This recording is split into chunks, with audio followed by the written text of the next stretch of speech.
What's up? What's going on, everyone? Welcome to the Tell Me More podcast presented by Major League Success.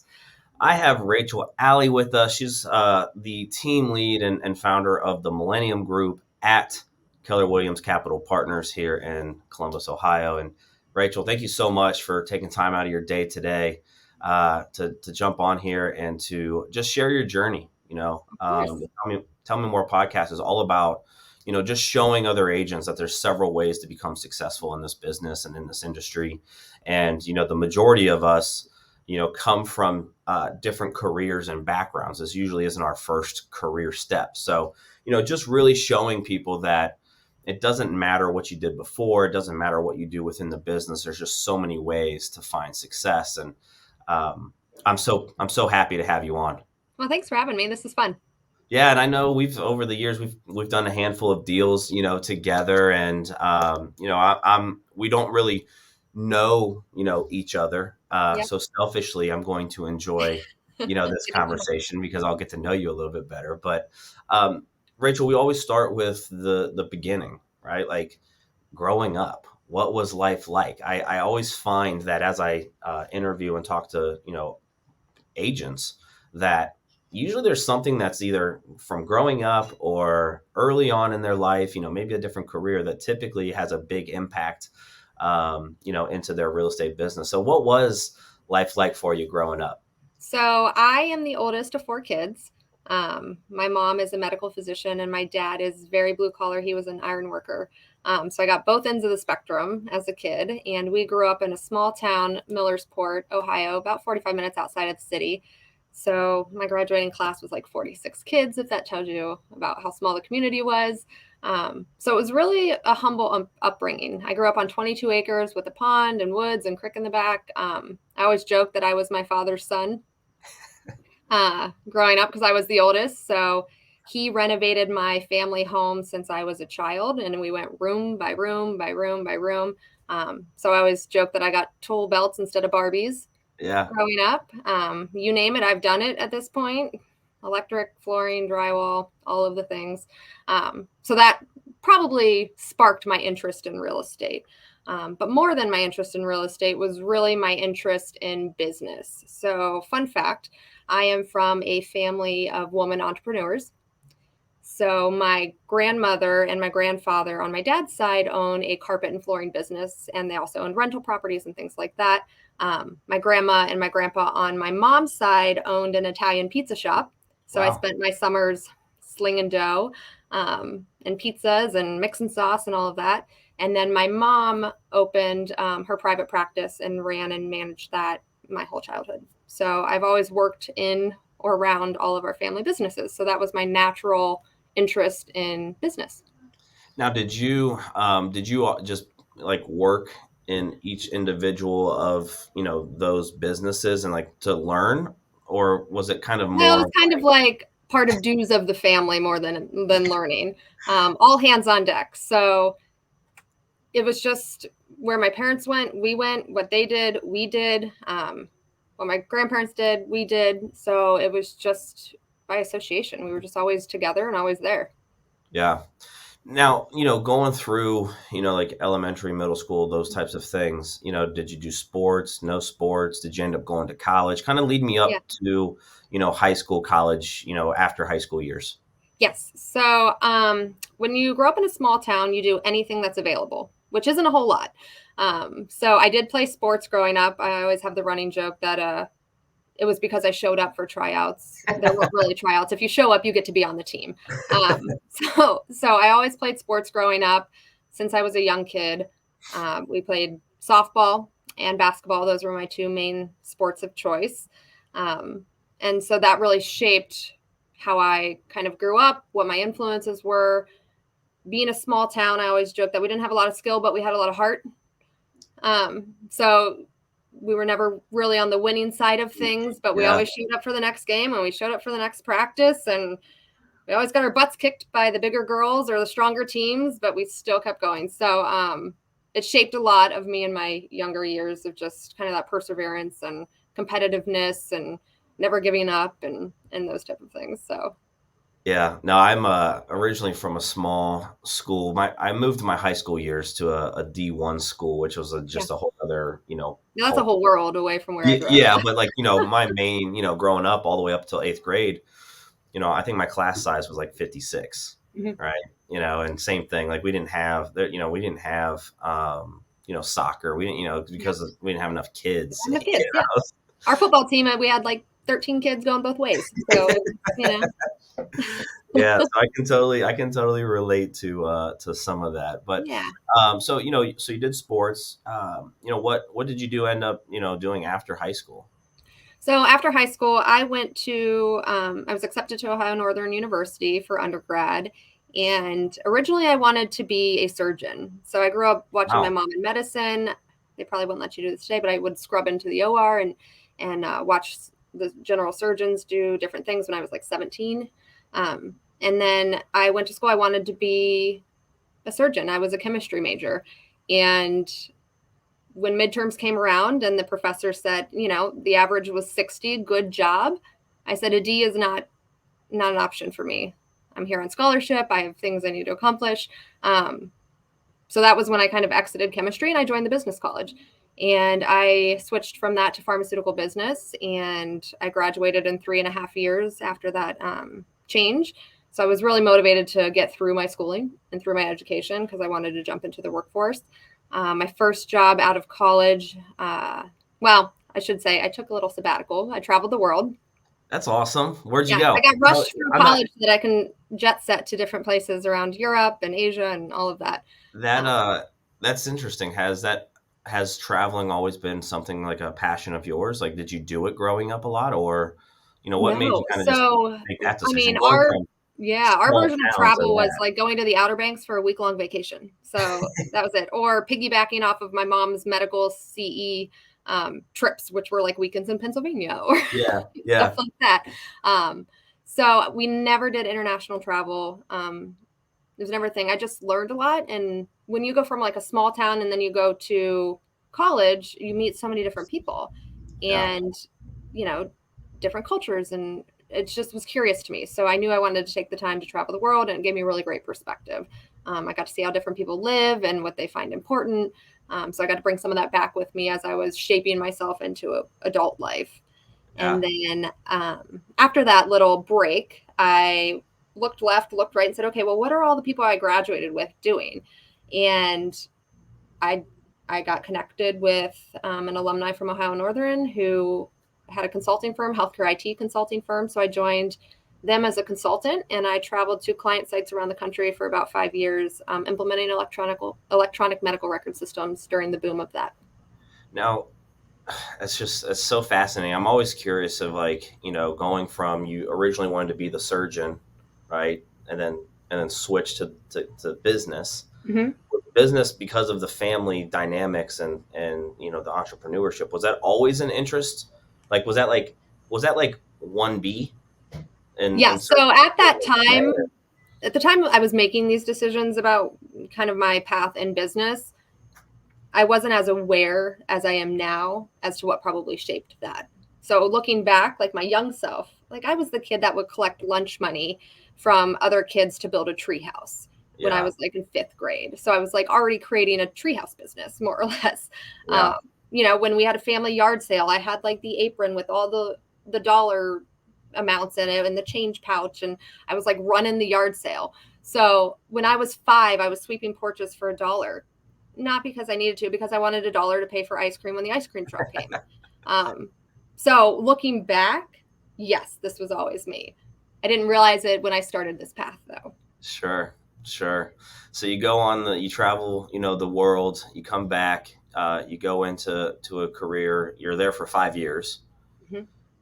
Did you then, at that point, make the decision to jump into real estate? Like, So kind of that lead me to career that had path. me traveling. I would be the first flight out on Monday morning, the last flight home on Thursday evening, if I was Wow. lucky to get home, weather permitting. My clients were on the East Coast, so you're always caught in a storm somewhere. And I think I call it my quarter life crisis. I think most people have that when you get to your mid 20s and you're like, how did I get here? Like, did Yeah. autopilot get me here? And so I just was like, okay, I can't do this. I can't build a life being gone 4 days a week and having a life in a different city and here. So I was looking for something that I could put down roots. And I learned pretty quickly in corporate America that it didn't matter how hard I worked. I had to pay my dues and bide my time. And, there were people making money that I was running circles around. And so I wanted to be more in control of that aspect of my life. And real estate was an avenue that could lead me there. And it was a place where I knew I wanted to be. My family's here. I want to put roots down in Columbus. And it was just a natural fit for me. How did you make that determination, though, that it was real estate? Yeah. So Like growing up, you mentioned, and this is part of how I got interested in it. I always say it was the HGTV effect for me. But my parents were kind of like you. We always bought older homes. That didn't make it like super nice, but always projects going on. Yeah. Nothing crazy, but that's kind of what sparked the interest in real estate. And then it was the investment of, oh shit, I see all these flipping shows, flipping homes on HGTV in 2011, 2010. Was that kind of some of the interest that you had, was doing all of the work on your property growing up? Yeah. Or how did you get to real estate? Because you go from corporate to 100% commission. Yep. And I was young enough and I was untethered enough where that fear didn't overtake my decision. So for me, it was where I could build a business. It was less about real estate. I think people get into real estate for lots of different reasons, whether they love houses or they want to do their own investments, or they want to do it part-time until they build something. For me, it was always the pathway to build a business. So my driving force when I got into real estate, I gave myself 5 years. So I grew up in a house where my parents worked really hard to provide for us kids. I mean, I was the oldest of 4, and so I would tend to the younger kids until the parents got home. That was kind of a challenging upbringing because you're like, we're 4, 6, and 10 years apart. So I was always a little bit older than my siblings. And so that was a lot of responsibility for me. My parents did an amazing job. They just couldn't always be present because my dad being an iron worker, dusk till dawn. He comes home when the sun goes down, right? Yeah. My mom would always round at the hospital after work. And so they would have to miss things. And that was the sacrifice that they made. They would have to miss our parents' nights or school events or, different things that parents with maybe different schedules or freedom had or could be there for their kids. So I wanted to build a life that created leverage so that I didn't have to choose. And I think as a woman, sometimes we feel like we have to choose between being successful in our career and having a family. And that wasn't a decision that I was going to make. So I spent 5 years when I got into real estate in 2015. I worked really hard and I built a business. And the whole goal was, how do I get my business and myself to a point where I can have the freedom of choice without it sacrificing my income? Yeah. And that has been my driving force. So we started building the team I was on a team for my first year, and then Jonathan and I got engaged and we built Millennium Group together. So we started that in 2016, and in 2021 we had our first son. That's awesome. And the fact that you had that thought process and that vision from day one. I always say, like, I mean, even me, I got into real estate right out of college, but I didn't know anything about sales. I didn't know anything about business. I didn't know anything about anything, and I think that's the majority of agents, right? Like, they get into the business. This isn't their first career. This isn't, they're not a salesperson. They're not a marketing person. They're not sometimes not even a business person. Right. Right.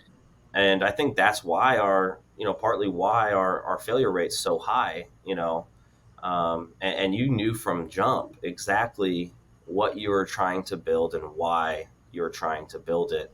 I think a lot of agents, we missed that. I missed it. I was 22. I was just like, let's make some money and have fun. And I think what we find is, if we don't start with the end in mind, or we don't have a vision for that, what I hear from a lot of my agent friends is they get busy in their business and they're doing a good amount of business, and then they hire team members or start to build a team just to help them with the workload, but they're trading their time for currency or money. And most of the time they get to a point where they don't know how to slow down enough to build something to provide them that freedom. So what happens is their family sacrifices, because they're the breadwinner, or they're they're just in the business, and you always say yes. I feel like we always just say, yeah, we can go show that house, or yes, we can go to that appointment, or one more thing. Right. And I didn't want that to be my life. Now, is every day perfect? Absolutely not. We're all human. But are most days good? Yes. And I've surrounded myself with a great group of people. This isn't all kudos to me. My husband is Jonathan Tomko, is awesome. We always describe ourselves as like one really good person. Once we figured out how to not like try to work against each other, but work like this, things started really working well. And we have Sana, who's been with us since the very beginning, and she is our operations person. And so she's been right alongside of us building this together, and that was always the vision. Yeah, you mentioned sacrifice a couple times. Your parents had to make sacrifices, and even agents, right? You have to make some certain sacrifices. And I always tell people, you can have it all. You can have the most money that you want in this business, and you can have the complete time freedom if you want in this business. But you also have to decide early on what are some of those sacrifices that you're willing to make, right? Yeah. And it doesn't even have to be something big, right? In order to scale and to grow and to have that all, some of that sacrifices is delegation, letting go, giving, letting others, step in and do their thing. And I think sometimes when we talk about that, and you're in a leadership position and I'm in a leadership, I feel like sometimes that goes in one ear and out the other. And a lot of agents just get stuck in having a job where, they're on the clock for whenever their client needs them, and they're not truly actually building, a real estate business that can run without them. And those are two different things. Well, and I agree with you on sacrifice, and our culture doesn't help. How our culture's evolved here in the United States, it really does not help, because we want that instant gratification. Yeah. We want to go from 0 to 100 in no time at all. And it's hard, because if you have that mentality and you're measuring your success, not your progress, you're constantly going to feel defeated. Yeah. And really challenging yourself, who do I need to become to be a $100,000 income earner or $200,000 income earner? Who do I need in my world in order to make that possible? And sometimes we don't take that time to reflect with ourselves. Yeah. I always joke that I'm having a lot of honest conversations with myself these days about who I am and what I'm going to do and what I'm not going to do. And what that provides is freedom. Like, I know what I'm willing to sacrifice and when, and I also know what I'm not willing to. Yeah. It's the daily habits. It's the self-discipline.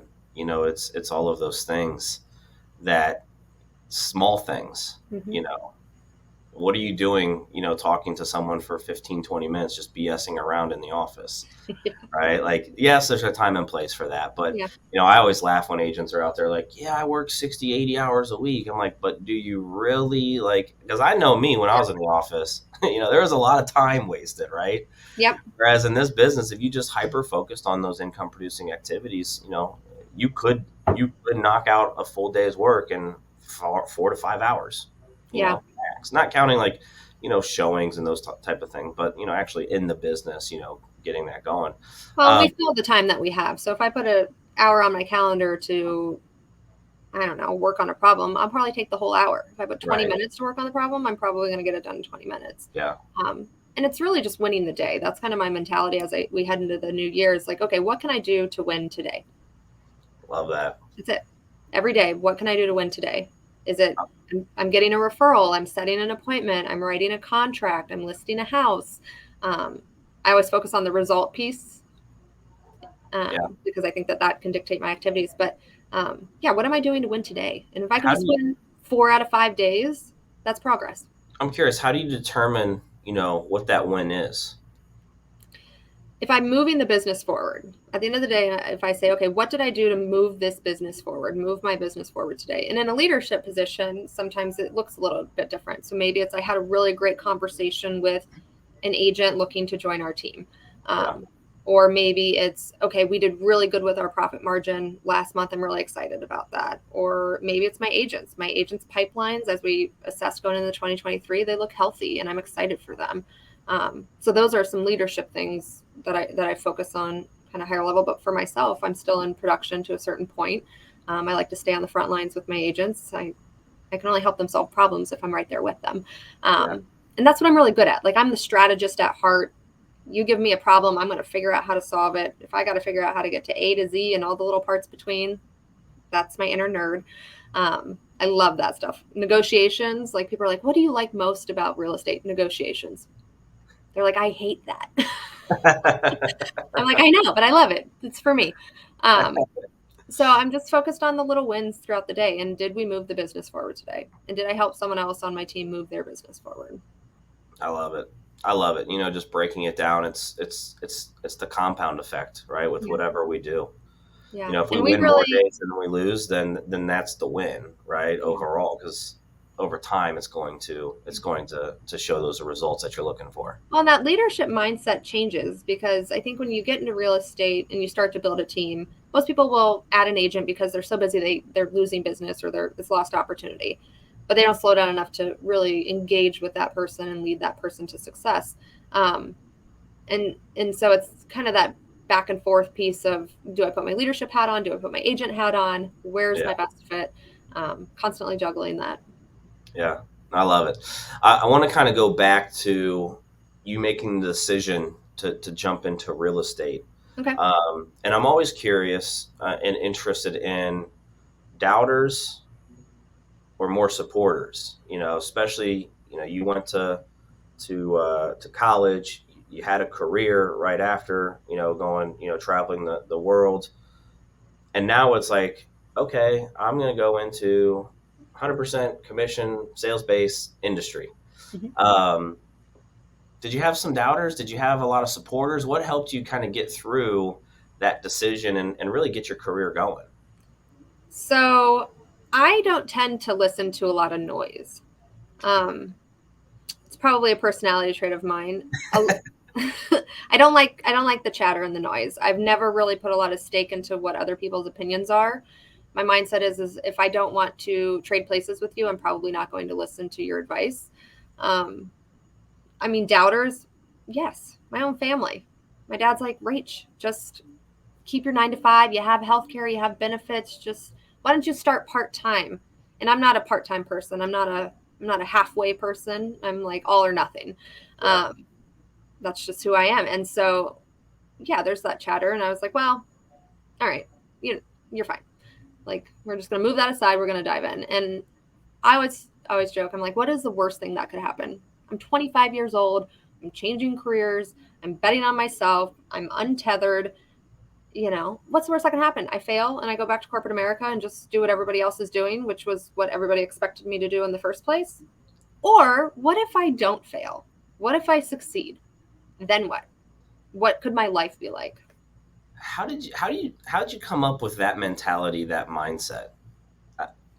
Did you always just have like that type of, I don't want to say no shit's given, but it's almost like, that in the sense of like, blocking out the noise. I'm going to do me and I'm going to bet on myself, because I think that paralyzes a lot of people. Yeah. Right? We're concerned about other people's opinions. We're concerned about whether or not we fail at something. Yeah. How did you just grow up always that way, or did you learn it? Yeah, I think I've always been this way. I don't know if it's having a lot of responsibility as a young kid. I don't know what it is. I've always been this way. I've always had a very close-knit group. I always describe myself like I never fit into a clique. I was always friends with who I liked, regardless of what sports they played or what they wore. I don't know, growing up, all those influences. Yeah. I was never a part of like the girl clique. I didn't have 10 girlfriends that we chatterboxed. I just was like, this is what I'm into. This is what I like. These are the people I like. And this is what I'm doing. And sometimes that worked. And sometimes there was resistance as you grow up. But that's just how I've always been. I don't know. I think when you grow up in a family with multiple siblings, you worry less about what's going on outside and more about what's happening inside. So Yeah. I just didn't create a lot of space for it. That's cool. No, that's awesome. Like I said, I know, so many people, and I'm sure we're all human, right? There's always those little self-doubts and, things along those lines, but it's always like, we got to get it perfect before we execute, or we got to get it perfect before we even start. And, I was the same way on a lot of things like that. Right. And, it's just action, just do. And I mean, to be honest, I had no sales background. Right. No sales background. I came into real estate and I was like, all right, I'm here for work. What do I do? Yeah. My team lead's like, I don't know. Here's the stack of cold leads. Go call those people. I'm like, okay. Like, I just was doing what I was told. And then I went to Bold. So I spent about 6 months not even knowing what my job was. Wow. And I think it's important to know, because if you look at the success we've had, especially the last couple of years while the market was on fire, the numbers are great. It looks great. But I think knowing where you started and relating to like a new agent that's just getting started. So when I started, I dove in feet first, head first, whatever it is, in June of 2015. No idea what I was doing. Showed up to the office like I was working a corporate job, was waiting for someone to tell me what to do. I did not have my first closing until October. So I think it's important to know that. I didn't just show up and like rock star it out. I had no idea what I was doing, but I was building. I was in every open house. I would call anybody. I did what they said. I know a lot of new agents have resistance about calling their sphere or talking to the people they know. I called everybody. I don't have a lot of shame. So I called everybody and I said, this is what I'm doing. This is who I am. This is my career change. And I just stayed in communication with them. And while I was doing that, not knowing how that would build my future business or seeing the results of that, it was kind of detached at that point. I was just running with any opportunity that I could. And this was 2015, so the market was a little bit different. Houses were on the market a lot longer. Buyers would take a lot longer. The sales cycle was a lot longer. And so my first closing, this is funny, it was a relocation deal. It was for $157,000. I think I showed her like 40 houses in a weekend. That's how many homes we had on the market, right? You miss those days? Yes, that's fun. I'm like, if you can do that, you can do it. 2-hour showing windows. Yeah. It was great. And her and her mom came into town. We picked a house that weekend. It was $157,000. By the time you paid the 45% referral to the relocation company, and nobody else on the team wanted it. I was new. I'll take anything. And then we brought, by the time the team split, cap, royalty, whatever, I got $667. And I was so excited. Yeah. I was so excited. It was my first check. Heck yeah. I love hearing stories like that because, back to sacrifice, right? Like you were willing to take the sacrifice of the time, the effort, the energy just to learn. And it wasn't the check. It wasn't the money, and it was, I got my first deal, my first experience, I've always had the mantra, money is the byproduct of the service I provide. Yeah. It's never the reason. Yeah. That's all. I love that. That's awesome.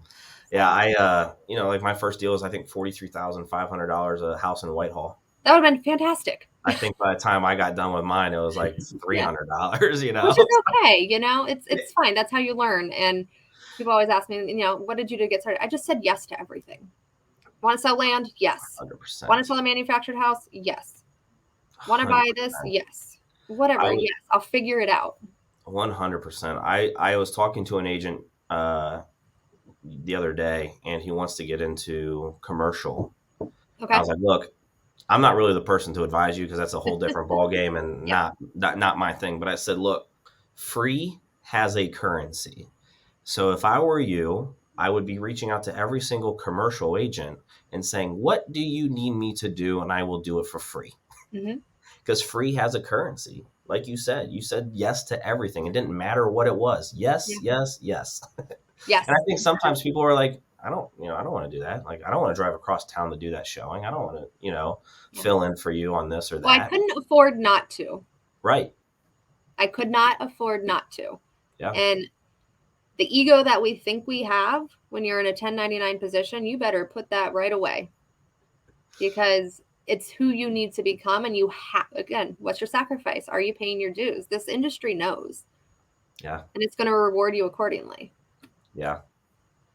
Dive into the first year, first couple years. Yeah. Lead me up from, first year, struggles, successes to kind of current day. Okay. So first closing in October after I got licensed. And in that October, I went to Bold for the first time. And it was the first time anybody told me what my job description was.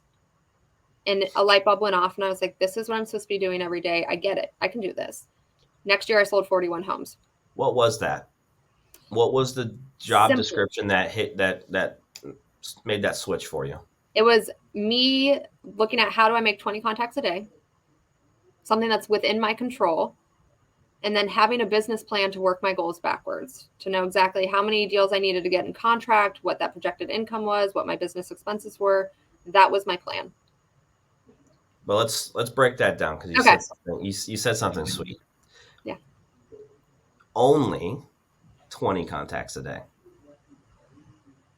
I hope you guys all just take a minute to understand that, right?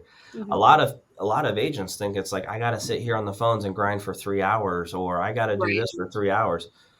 No, you need to be consistent and show up every single day. And the compound of time, I was just listening to a podcast with Lewis Howes and James Clear. James Clear is the author of Atomic Habits. And he's like, look, if you have good habits, time is your ally. Time is your friend. If you have bad habits, time is your energy. Or sorry, time is your enemy, right? 20 contacts a day went from, how many sales did you do that first year? Just the one, or did you close I think it was like 14. 14 to 41. That's amazing. It's fun, right? It's fun. And I don't know. I just didn't put any limits on myself. I was just like, I'm going to work. At that time, I didn't have any kids.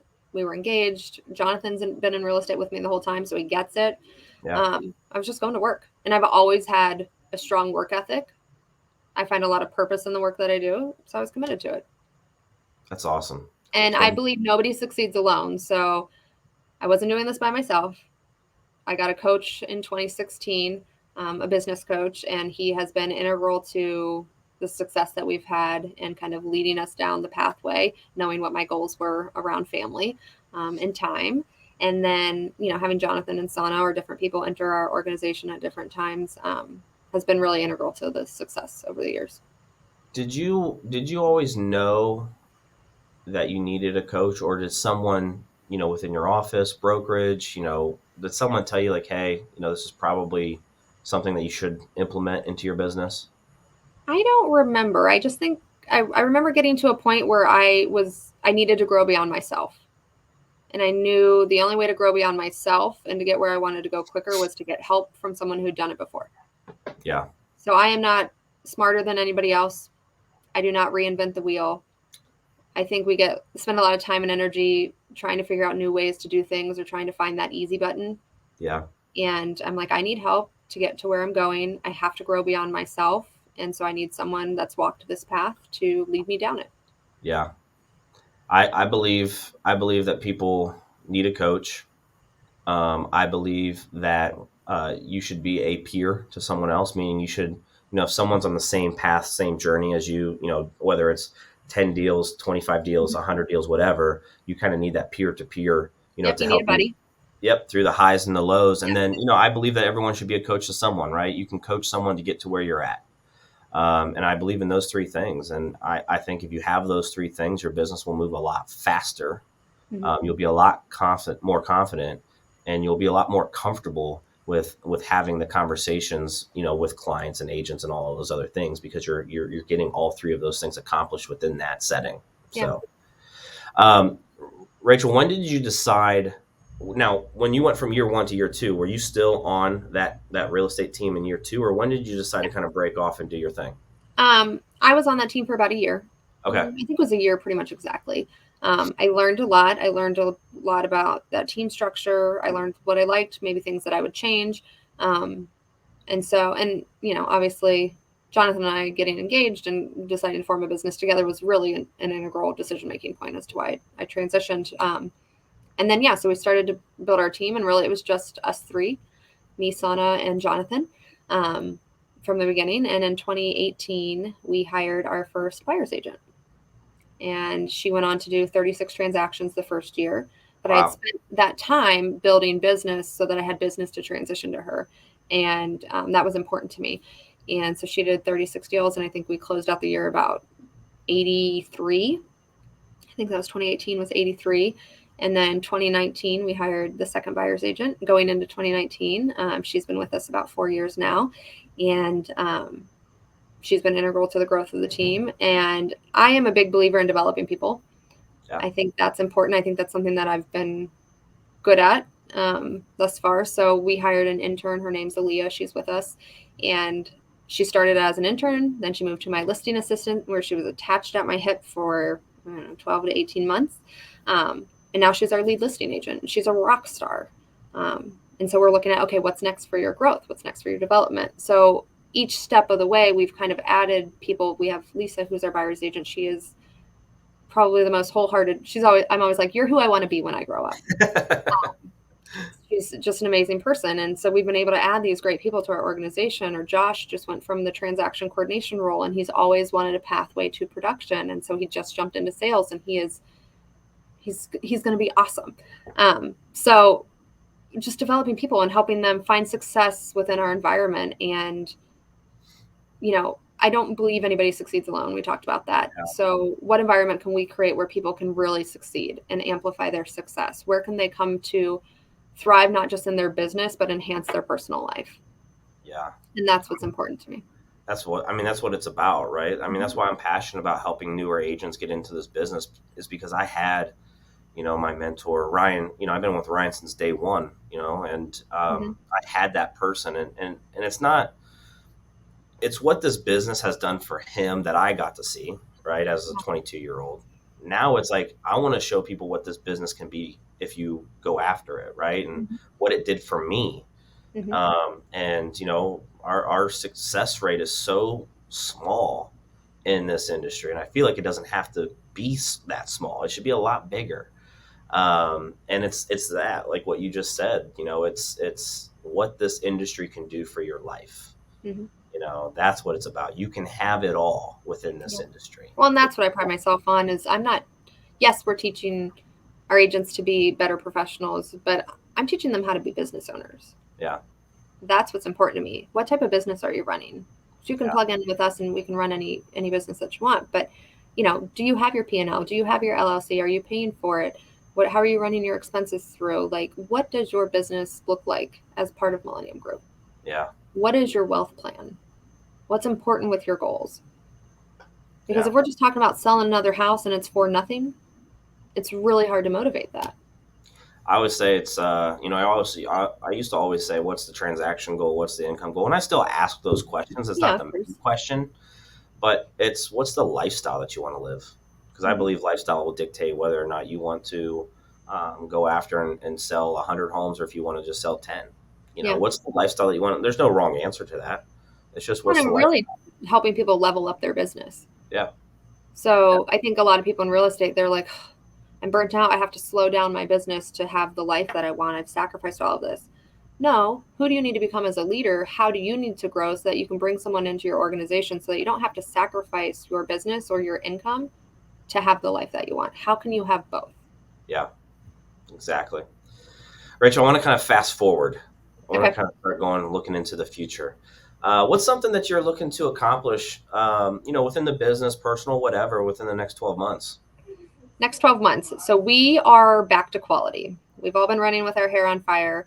Now is a really great opportunity to say, okay, how is our business operating? What are the opportunities to enhance certain parts of it? Is it our marketing? Is it our touch plan? Is it just our materials? Like, what are the things that we can do? I knew the market change was coming. So in March of last year, I hired a lead gen and marketing manager who got our CRM really where it needed to be. It wasn't just like a database of stuff, we're throwing it in there and then we're running out the door. So really enhancing the marketing aspect, enhancing how we're communicating with our past clients in our sphere. At this point we have about 1,000 past clients. That is our book of business. That's where all of our future business should come from. And we pride ourselves on serving clients for life. That's our mission. So taking a moment to say, okay, how am I reinvesting into what I've already built? And how am I getting more out of that and servicing my people for life at a high level? So we started that in March and really getting our agent team. And there was some resistance because we have to have the lead gen conversation. Nobody has a business unless they're generating business. It's very simple. So getting them back into building the habit of lead generation. And what does that look like? Leads aren't just falling out of the sky the way that they were, and we're just catching and running. Now we have to be strategic and intentional. How are our conversations? What scripts do we need to employ? what successes are we having? What struggles are we having? How can we work together to overcome those? So we kind of started the reset in March of last year, and there was the natural resistance of change, which I think anybody feels. Right. And then we're tired. So then we're like, okay, work through that. And now we're like really excited about what we can accomplish together this year. So the next 12 months for us is quality so that we can start to gain equitable market share. Yeah. And I think when you're talking about running a business, you mentioned the past clients, right? It's like, what systems do we need to have in place, right? So we're not, there'll be times where things slip through the cracks and, Right. you got to tweak things, but, to where it's not always people dependent, right? System dependent, all of those things. And, it's awesome that, you recognized early on, that the shift and the change in the market was coming. You had that experience in 2015 of what it was like. I always tell agents in the last, 8 months that 2021 and 2020, it was easy to get a client. It was hard to get a buyer in the contract, right? But it was as far as having a conversation. Challenges. Yeah. As far as having the conversation, people being like, hey, I would like to sell, or hey, I would like to buy, that part was easy. Right. Now it's hard to have the conversations, or it's harder to have the conversations, but it's easier to get that buyer in the contract, right? Yeah. And those are two different skill sets, in my opinion. Yeah. And it's two different mindsets of, like you were talking about, the follow-up, getting back to some of the basics, understanding conversation flow, understanding, I would say agents need to get to the point where what words you use will matter. Yes. It will affect the conversion percentage for you. 12 months ago, 18 months ago, 24 months ago, it didn't matter. It was simple. You want to buy a house? You want to sell a house? Yes, no. Okay, yeah. Cool.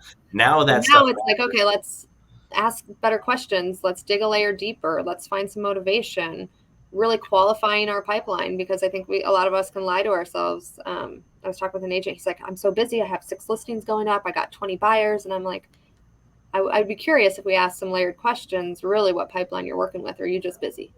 Yeah, I love it. What's a goal of yours that you want to accomplish in the next 5 years? 5 years. So one of the big goals is growing this business beyond myself. Really leveling it up to allow growth opportunity for people that have committed to our organization, watching them kind of level up their success. And so I find it to be my responsibility to grow beyond myself again and groom people that have committed to Millennium Group and committed to this process with us. They've earned it. And so what layer can I provide for them to greater enhance their life and their business? That's awesome. So is that a director of sales role that takes over my position? What does that look like? Yeah, I was just going to ask, what do you think that you have to put in place in order to get there? It's going to take a couple key people, and it's going to be on the sales and growth. Yeah. Growth and retention. Those are going to be the biggest ones, is how we're building our team. And again, it's quality. We know every agent is not a Millennium Group agent. We have high standards here. We have high expectations. It's our culture. We are a productive culture. That is not for everybody. It is not for average. So finding the right people to be a part of the organization to allow other people within the organization to grow and myself grow as well. Yeah, I was at that's, the agent attraction and retention piece is huge. Mm-hmm. I was at an event last year. The number one agent at our brokerage at EXP said the majority of team leads, the reason why they're not growing and not scaling is because they don't have an agent attraction and retention strategy.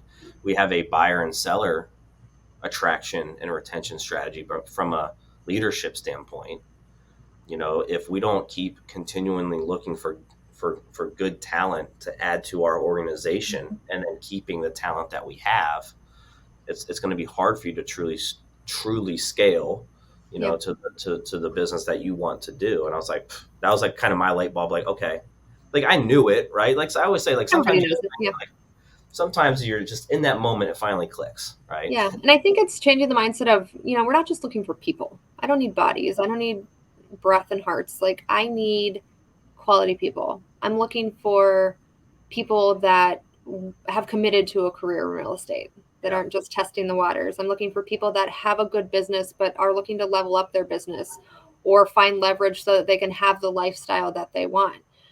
Maybe they're an independent agent and they're doing 40 deals a year, and their relationship struggling. They're not having time with their kids. All the things that happen behind closed doors that nobody wants to show you. And then they walk out and they put a smile on. That's the opportunity, is working together. It's very challenging to be a solo agent, and I've never been successful on my own. I've honestly never walked this career by myself alone. And so I'm a firm believer in better together and growing together, and we can all have more together. Oh, I love it. I got a couple more questions. I want to be respectful of your time. What's a legacy goal for you? What's a goal that you want to accomplish when you're no longer here? Ooh, a goal that I want to accomplish when I am no longer breathing on this earth. Everything for me is about my kids. So I have a 21-month-old and a 6-month-old, and everything is about them. So the business that I'm building is an opportunity for their future selves. And if they have no interest in real estate, that's totally fine. What else am I using this business to build for them? Is it their savings plan? Is it their college fund? Is it their first rental property that I hand down to them? Right now, we currently have one for each of the kids. So, what does that look like? And I describe it this way. My parents sacrificed, but I came out of college with 0 student loan debt. Wow. That is a huge leg up on a lot of my peers coming out of college. Yep. And I worked at the alumni phone-a-thon. So I went to school, and it was when the market crashed. So 2007, 8, 9, 10. Yep. And I would be calling people, asking people for money during the market crash. And they're like, we're not giving you any money. Are you kidding me? We can't even find a job. And I'm like, and at that point, when I was young, I didn't realize what was happening. Right. And then I get out of college, and, and they were telling me on the phone, they're like, I can't get a job. I got all this student loan debt. I can't donate to Ohio Northern. I can't even pay my student loans. Yeah. And I'm like, okay, well, next call. And I didn't realize how much of a leg up my parents putting me in that position provided. And my husband's parents put him in that position as well.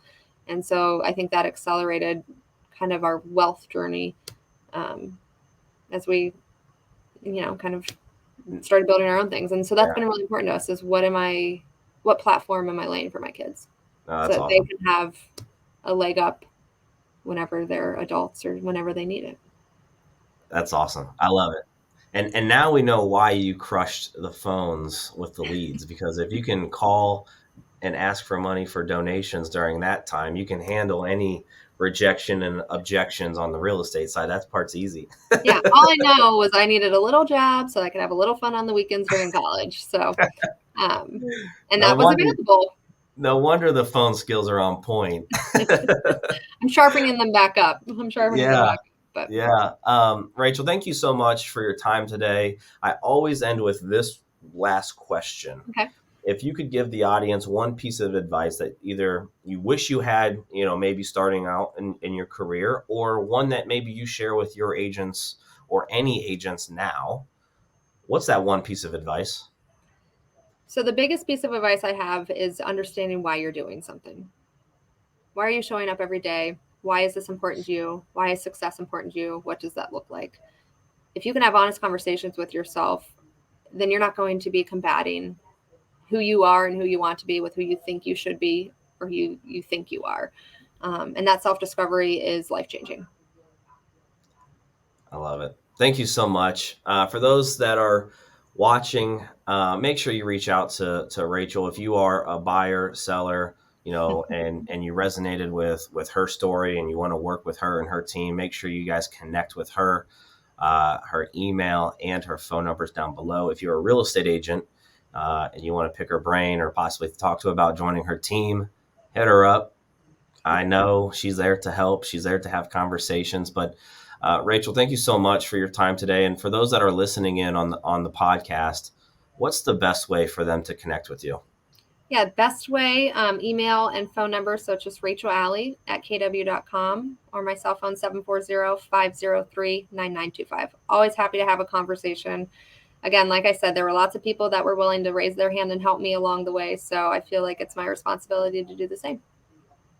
Thank you so much for your time today. And if I can do anything for you to pay you back, please let me know. I'm here to help you any way I can. Awesome. Thank you. All right, talk to you soon.